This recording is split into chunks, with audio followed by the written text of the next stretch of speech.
Hey, this is Florida-Patriot here. So we're going to talk about a lot of really interesting stuff today. You guys hear Second that? Amendment stuff, usually I go to gun shows, but I'm in the mood of talking about something like else. Florida-Patriot. Discussing No, gun that's show me. reviews There's today. no way. We're going to be talking about two-way issues today. Who are you? I'm Florida-Patriot. Who are you? No, you are not Florida-Patriot. Who doing? are you? What are you doing in No, my you know studio? what? You look like a trespasser. Let me call security. Security! Preston! Get him! Get him out of here! Ah, get him!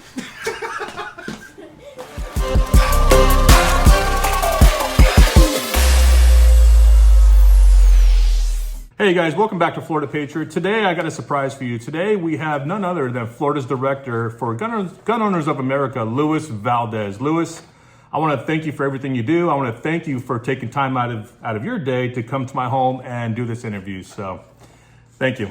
Andre, it's a pleasure to be here, and thank you for all the hard work that you do. And I say this with true sincerity. You and your son, you guys are Second Amendment ambassadors here in Florida. I know, we could look at social media, we could look across the internet, and you have so many different people pushing Second Amendment activism. And what I love about you is that you do it as a family man. You're not there at the range, going through the latest and greatest. You're simply exposing your son to what makes our country free, and part of that is the Second Amendment. So thank you for that. I mean that with the greatest sincerity from my heart. Thank you for that. That's awesome, bro. I appreciate that, man. Thank you.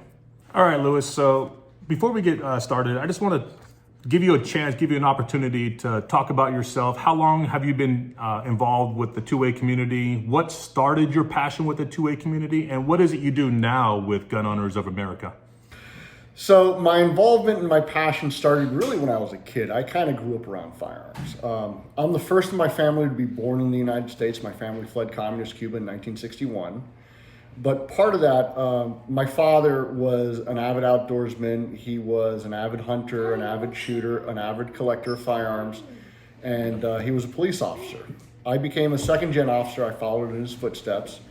But even prior to all of that, I grew up shooting. I grew up hunting. I grew up collecting. I remember as a kid going to gun shows with my father, just like what you do with your son. I remember doing that. I remember going to the gun shows at Miami, at the Miami Fairgrounds. I remember going to the old War Memorial Auditorium in Fort Lauderdale. I even remember when there used to be gun shows in Miami Beach. So that's how I became involved and passionate about the Second Amendment. And my direct involvement in what I'm doing now in terms of the Second Amendment, that grew out of being a patriot, being, someone that cared about freedom. I enlisted in the Army. I became a police officer.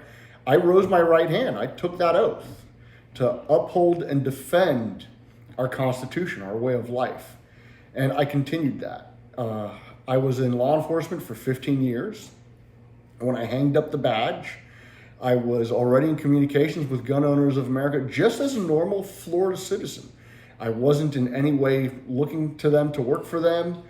And when they reached out to me asking what was going on legislatively in Florida, they always ask, hey, how's the wife? How's the kid? How's the family?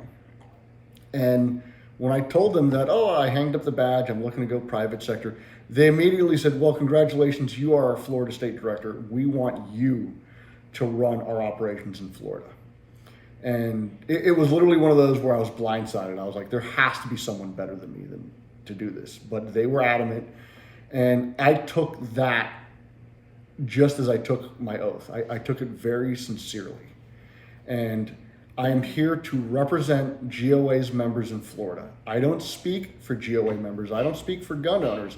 I amplify their voices. I have been entrusted with the power and the authority by Florida's gun owners to look out for their well-being at our state capital, to try to fight for the best that we could get legislatively and legally here in Florida. And I take that as a solid oath. So that's what I do. I am involved politically. I sometimes yell at lawmakers, but I really try to build good, solid foundations and good, solid bridges to get things moving forward. Louis, that's awesome. First, I want to thank you for your service to this country. Thank you for that. Second, I want to thank you for your service to your community. So Much appreciated. I'm sure you don't hear this enough, but truly appreciate patriots like you. Well, thank you. And like I said, I do what I do because I care. And what I do is in no way, in shape or form, greater or more valuable than what you do and what a lot of people do. Because our national motto is very simple. It's e pluribus unum, out of many, one. Together, we make this country great. We make Florida great. And that's the honest truth. I'm not special in this. I'm just one guy. But it's together. It's people like you. It's people like your son. It's your supporters. It's our supporters. It's our members. It's our collective community that makes this worthwhile. We work together. And that's what makes this great. So I don't deserve any credit or recognition. Yeah, you do. So let me ask you a question. With Florida having a supermajority and a pro-gun governor, why is constitutional carry not a thing, not a reality in Florida today? So there's a lot of history in regards to that, and I'm going to try to condense it real quickly. So Florida's entire history of gun control could be summed up in one word: racism. After the Civil War, when the Union Army left Florida, Southern bigoted Jim Crow Democrats regained control of the state legislature, and in the 1880s, they rewrote the state constitution to disarm freed blacks. And as the constitution, the state constitution has evolved, what they put in has still stayed there, which basically says you have the right to keep and bear arms, but, comma, the legislature has the right to regulate the method of carry. And that was done to create a permitting system that was done to basically disenfranchise whoever they want. And you had a series of Jim Crow laws, of black codes that were instituted after that time period to disarm people. And in 1941, in Watson v. Stone, a state Supreme Court case, the Chief Justice of that case literally said, hey, I know of this law. And by the way, Watson, the guy that was arrested, the plaintiff, he was a white guy. He was arrested for having a firearm without a permit in his vehicle. So going back to the case, the justice said, oh, I know of this law. Yeah, this law was instituted way back in the day, back in the 1890s and the early 1900s, so we could disarm black laborers. We don't want them with a gun. We never intended to enforce this against white people. Case dismissed. And that, to this day, is still the bedrock constitutional foundation in Florida for our permitting system. Yes, in 1987, we became shall issue, which means if you reach the criteria to get a permit, one will be issued to you. And the criteria has been slowly lessened and lessened to where now it's basically you have to be a law-abiding citizen, you have to take time out of your day to take the training, which in reality, the mandatory training, as you've seen at the gun shows, is really not training at all. It's just a false sense of safety. And it's also a financial burden because people have to take time out of their days, people have to spend money, they have to get their fingerprints. And remember, a right delayed is a right denied, because as we saw during the pandemic, under the current Commissioner of Agriculture, Nikki Fried, she shut down the entire permitting system for concealed carry permits. Now, she claims she did this under safety reasons. It's not, because other permits and licenses that her office manages, that continued right on going. She simply did it because she was anti-gun. So that's the issues of why we need constitutional carry, simply because it's a civil right. But going back to why we have the issue with a Republican supermajority, for the last decade, actually going over a decade now, we have had open carry, we have had campus carry, we have had constitutional carry introduced multiple times in the legislature, and multiple times it has died under Republican control. Now, the way this is done is through multiple ways of gamemanship, of political gamemanship. One is they'll find a political stool pigeon that is the key vote in a committee. So when we had campus carry, for example, you had, I can't remember her name right now. Oh, Anatira Flores. She was a member of the legislature. So you had Anatira Flores. She voted against the bill. Now, mind you, this committee which was then chaired by Greg Stubbe, who's now in Congress. Great guy. He actually introduced campus carry multiple times. But when this bill was in committee for a vote, what happened is she was the pivotal vote that gave the Democrats the majority to kill the bill. Now, this was a known thing. She has done this multiple times. This has been done multiple times. Going back to 2011, when open carry was being pushed through, you had Senator Eileen Bogendorf. She gutted the bill from being an open carry bill to being an accidental exposure bill. Mind you, in 2012, the following year, you had the incident with Mr. Dale Lee Norman in Fort Pierce, Florida, a African-American individual who was lawfully permitted to own a firearm. He was a law-abiding citizen. He had a concealed carry permit. He was walking down the sidewalk and he had an accidental exposure. His t-shirt literally rode up and exposed his firearm. What did he get for it? He had 3 cops force him at gunpoint and push him down to the ground. Went to the state Supreme Court in 2016. The state Supreme Court said, you don't have a right to carry in Florida. It's a privilege. So that's the issues. We've had this Republican supermajority that constantly plays these games. And the other game they play is you'll have squishy Republicans like Representative David Smith out in the Orlando area. He just publicly said recently, I'm against constitutional carry, I'm against open carry because it'll scare international tourists. Mind you, international tourists only make up 4% of the total amount of tourists. Out of the 20 plus million people that visit Florida as tourists, only 4% of that are international. The rest are from the United States. So that means half the country now is constitutional carry. 47 states are open carry. If that was really such an issue, they wouldn't have it in their own home states. They would be afraid of it to pass in their own home states. But that's the excuse they give us here in Florida. And that's what it is. It's this game. So you'll have Republicans that are actually anti-gun. They'll make deals with the legislative body. They'll make deal in committee. And if bills are never brought up for a vote in committee, that's the other thing that's done, where you have committee chairs, they'll never bring bills up for a vote. There's no voting record. And if there's no voting record, then these elected officials could say, I'm pro-gun, look at my voting record. I've never voted against a pro-gun bill. Yep.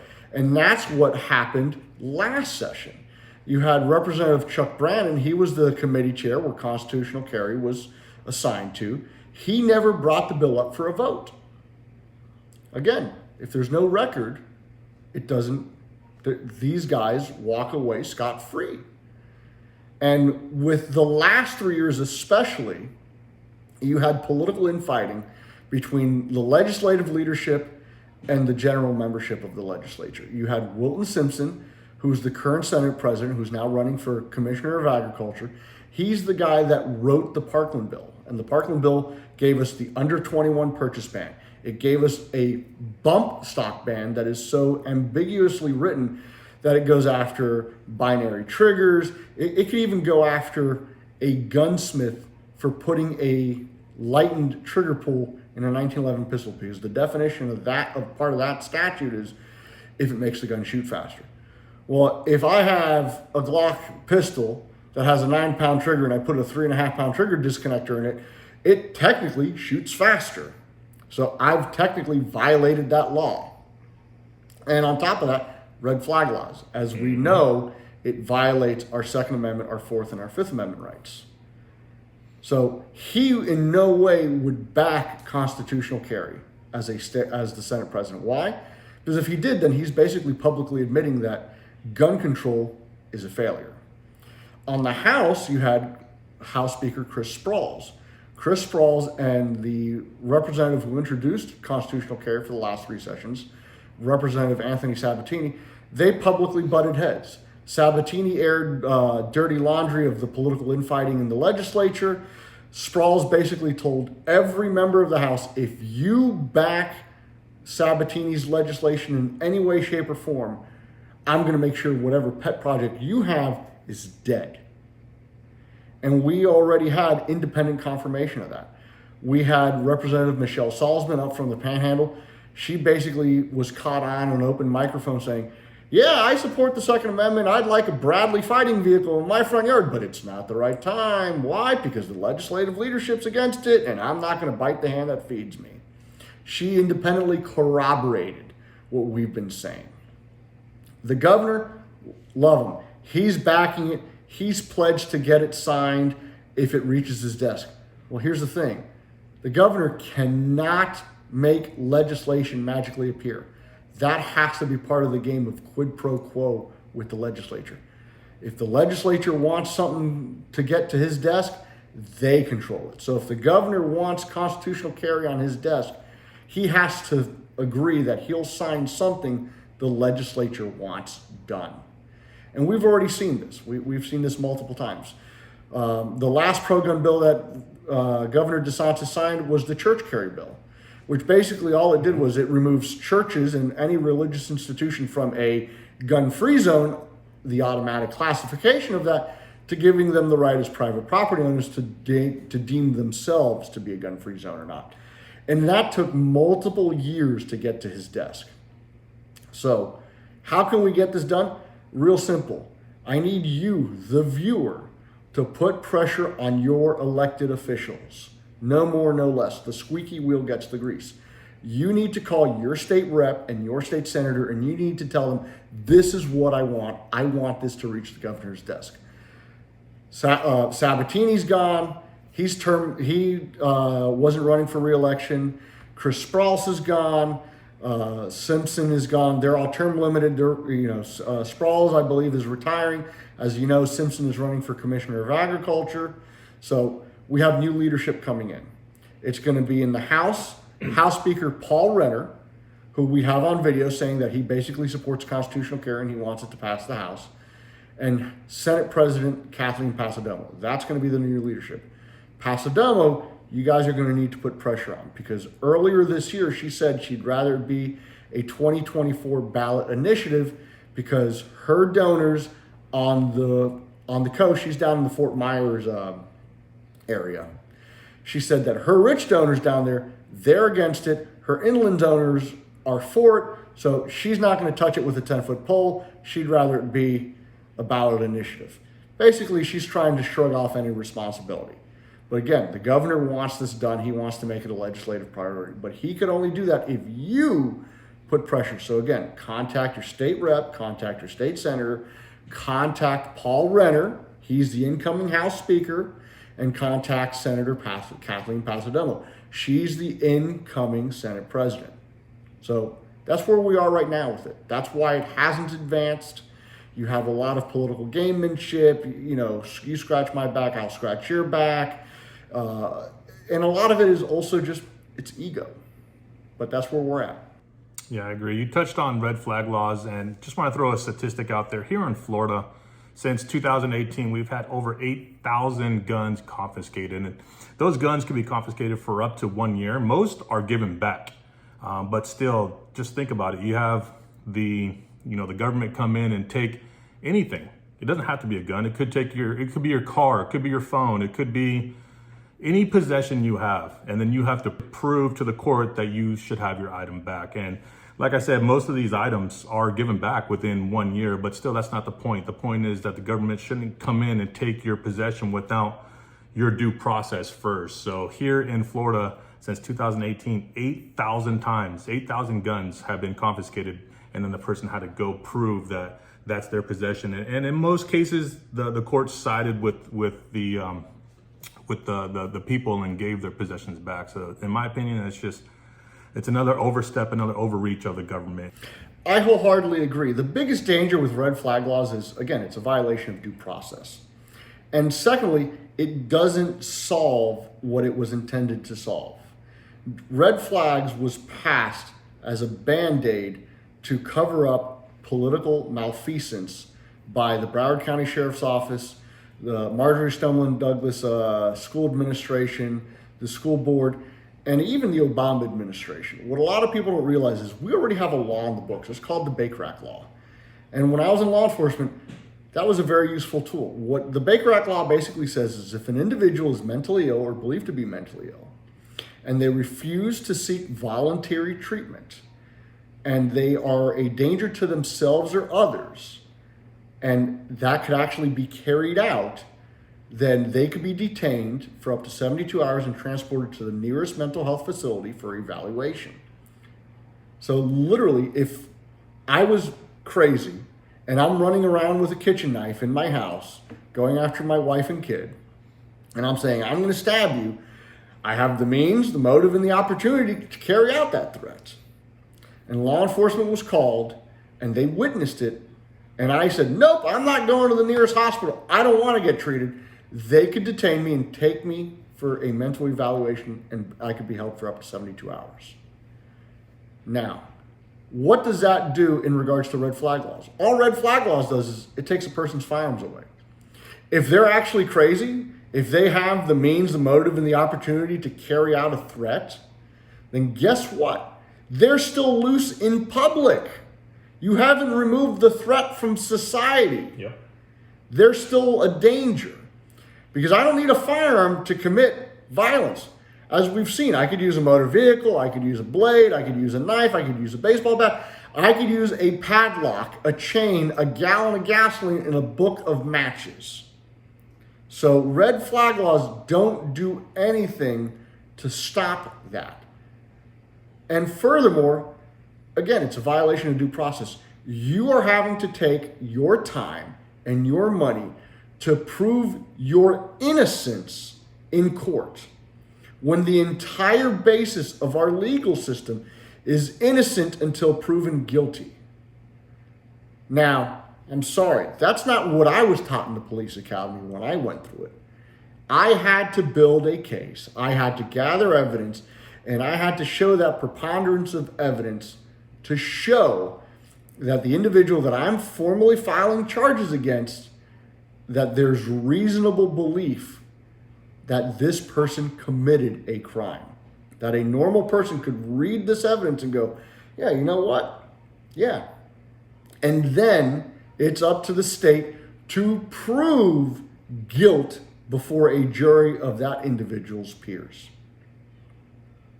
So, again, it's a violation of due process because it's the exact opposite.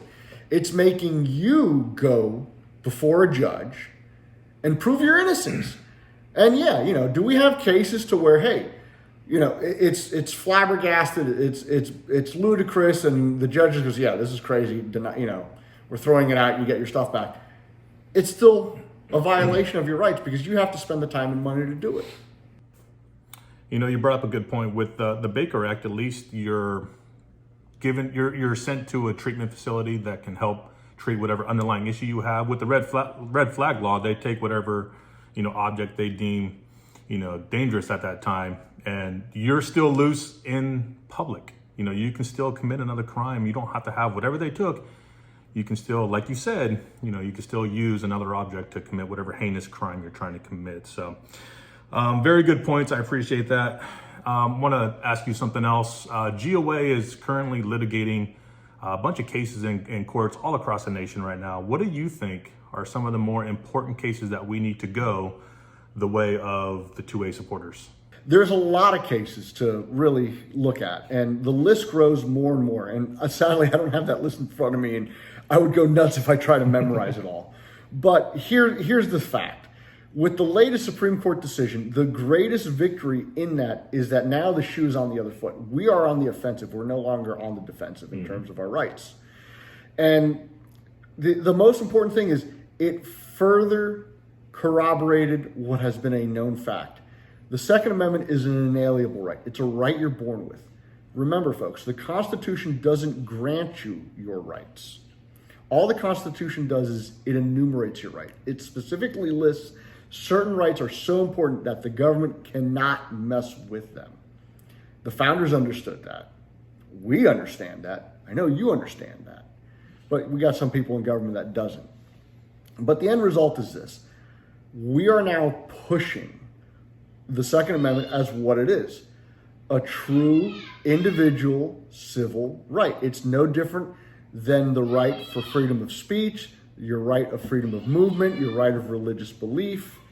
That is what the Second Amendment truly is. And that's how we're fighting this. It's no different than the civil rights movements of the 1950s and 60s. We are on the offensive, and we will be victorious. All right, so let me ask you a question, Lewis. What do you think are some of the more urgent cases GOA is fighting in court cases right now? It could be Florida, it could be federal, but what do you think are some of the cases that GOA has to win in court right now? So across the country, GOA is involved in a number of litigations, and our most important one that I think that's really crucial is what's going on in New York. Because as you know, right after the Bruin decision, I can never pronounce her name, Governor Hochul, Something like that. the Wicked Witch of New York. We'll go with that. So she basically said, oh, the Bruin decision? Yeah, I'm tearing that. Yeah, who cares?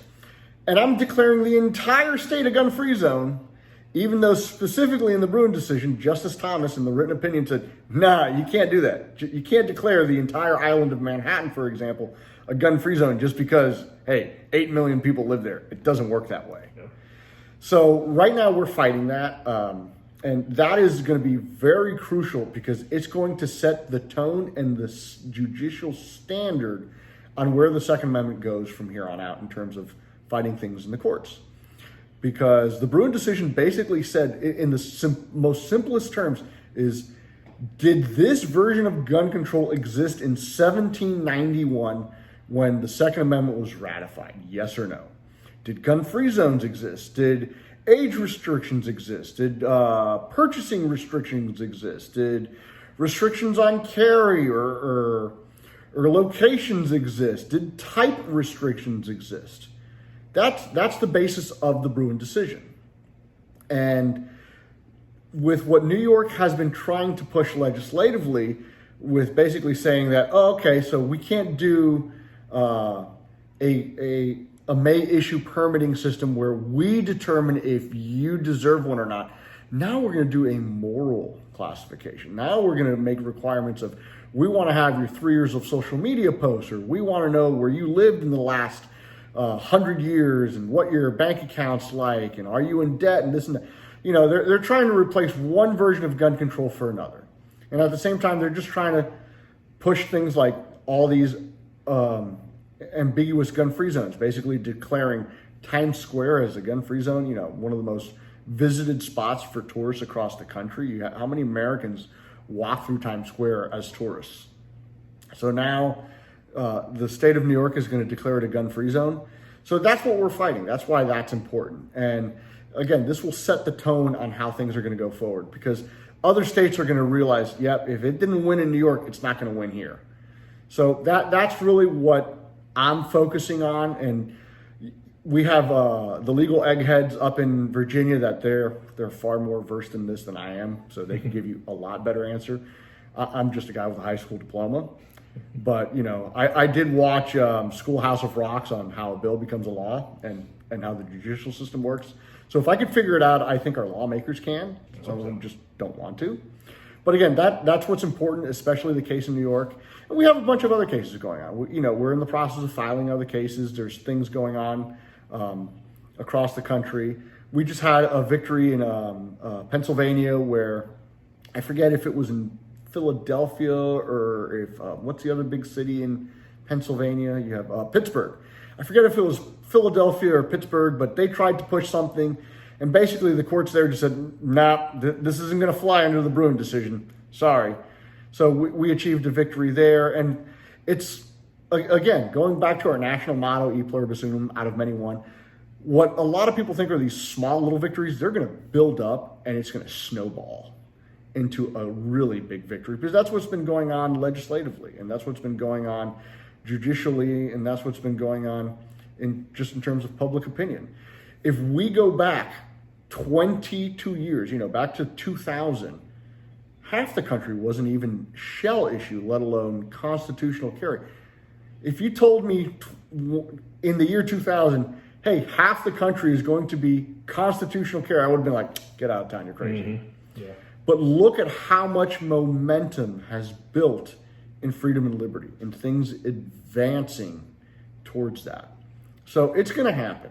It's a hard fight, but again, people like you're what makes this fight possible, because you spread the word, and I hate to use this word, you proselytize but you are literally an ambassador or a missionary. You are spreading the word on liberty. You're spreading the word on freedom. You're getting the message out there. And your viewers, they're part of this because everyone works together in this. And I could hold my hand out and I could say, hey, look, please join GOA. It's real simple. It's just $25 a year. You go to gunowners.org/join, and your membership goes towards the fight. Look, I don't drive around in a limousine. I'm not flown on a private jet. I'm not here in a fancy three-piece suit. I'm here in a polo and jeans.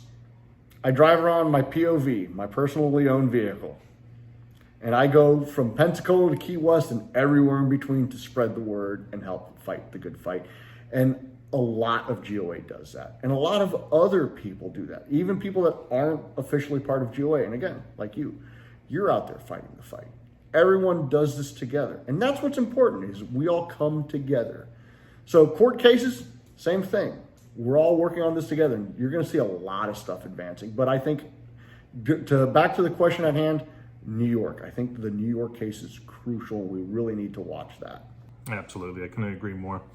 Hey, listen, I know you have a lot of stuff. You're a very busy man. You have more bigger venues to attend later today, but I just want to ask you one last question. If there's anything you want to tell Floridians right now, especially with the elections right around the corner, what would that be? Hold your elected feet to the fire. Hold their feet to a fire. No more, no less. Be loud, be proud as gun owners. Don't hide in the shadows. Remember, the squeaky wheel gets the grease. If they all promise and campaign that they're pro-gun, make them prove it. And before I leave, I just want to say this to you. You've done a lot of hard work, and for that, I want to present you with a certificate of appreciation. That's awesome. It means a lot to me, and it means a lot to us for what you do. Because again, you go out of your time, especially with your son, and you are building the next generation of patriots, especially here in Florida. And I always misattribute this quote. I forget, I think it was an old Mazda executive in Japan, but he basically said, and I'm paraphrasing, I'm going to plant a seed knowing that I'll never be able to sit under the tree's shade and enjoy its fruit. But I do it because I know future generations will. And you're doing that right now. You do that with your son. So thank you for that. And for everyone watching that does that, for raising the next generation, thank you. Because we're the generation our parents raised. Let's do that right. Let's do that job responsibly. And let's raise the next generation to be even more freedom-minded than we are. I want it to be to where my daughter grows up and she goes, wait, you couldn't do this when you were a kid? Wow, that sucks. I got this. Instead of how, the current story is, well, back in my day, I used to be able to do this, and now you can't do it. Let's change that. Let's make our kids be more freedom-minded and literally have more freedom than we do. That is really awesome. I'm very humbled. I honestly am. I'm not good at receiving gifts, but it truly does mean a lot to me that being recognized for what we do, like you said, being an ambassador for the Second Amendment does ring a bell. It does strike home. So I appreciate you. In my opinion, you're still the bigger ambassador. You do a lot more than I do. So I'm just the guy that goes to the gun shows, but it does bring awareness to the Second Amendment. And like I said, I appreciate you for recognizing that. And one last thing, I just want to say thank you. Thank you, Lewis, for coming out today to make this video with us. Thanks for having me. It's always a pleasure. Absolutely, brother. We appreciate you. And guys, like me in every video, I'll see you at the next gun show. Take care, guys. So like as I said, we're not going to be doing gun show reviews today. We're going to be talking about So as I said, we're not doing gun show reviews today. We're going to be talking about 2A issues. So as I said, we're not doing gun shows today. We're going to be talking about 2A issues today. Who are you? I'm Florida-Patriot. Who are Nah, you? bro, you are not Florida-Patriot. I am Who are you? Florida-Patriot. No, you're not. You know Yeah. what? I'm gonna have you trespass. Security, get him! Get him! Hey! Can you do it a little bit harder next time? One more time. Come on, one more time. Why? One more time. Because that wasn't hard. I thought it was a sissy hit. So as I said, we're not going to be doing gun show reviews today. We're going to be talking about 2A issues today. Who are you? Who are you? I'm Florida-Patriot. No, you're not. Yeah, I No, am. you're not. You know what? You're just not going to cooperate, are you? He's 7 years old, no. One more time, and then we're going to go inside. Get up. Get up.